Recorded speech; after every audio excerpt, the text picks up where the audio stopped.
Very soon, हमें पूरा यकीन है आज इसका सोल्यूशन निकल आएगा। सर ये बताइएगा कि इमरान खान साहब ने कल भी स्पीच की और उन्होंने फिर दोबारा तहफ़्फ़ुज़ात का इज़हार किया कि दोबारा मेरे कत्ल का मंसूबा बनाया जा रहा है, जरदारी उसमें शामिल है।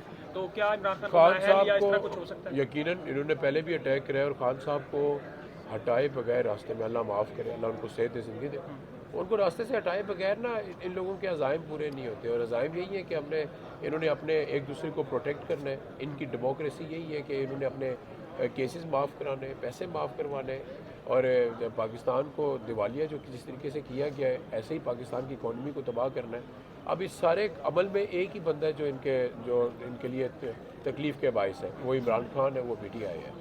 तो यकीनन ये अपनी हर हद पे जा चुके भी हैं, लेकिन अल्लाह बचाने वाला है, तो ये यकीनन खान साहब के पीछे लगे। अच्छा, आखिरी और बता दें कि असम्बलियाँ तहलील करने के बाद गिरफ्तारियों का सिलसिला शुरू हो चुका है। आप लोग पहले से अवेयर थे कि ये सारी मुश्किलात होंगी, गिरफ्तारियाँ भी होंगी, हमने मुश्किलात ये आएंगी? सारे मय्यस पहले लिए हुए थे, हमें पता था कि ये इसको लिंगर जब तक करेंगे और ये केयर टेकर सेटअप के अंदर अपने बंदों को लगाएंगे और ये इंश्योर करेंगे कि पाकिस्तान तहरीक इंसाफ के लोगों को गिरफ्तार किया जाए और इनको गिरफ्तार करके ये इलेक्शन की तरफ जाना चाहते हैं, क्योंकि इलेक्शन में इसके अलावा इनकी जीत नहीं हो सकती।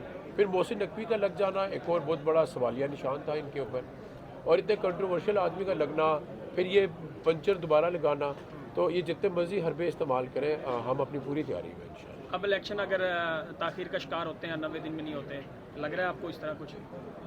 आइन के साथ ये तो खेल है आइन के साथ, फिर आइन को छोड़ देना। फिर अगर आपने 90 दिन में इलेक्शन नहीं करवाने तो आइन से मुनरफ होना गद्दारी का मुकदमे के बराबर है। Thank you so much ji. Thank you. Wasif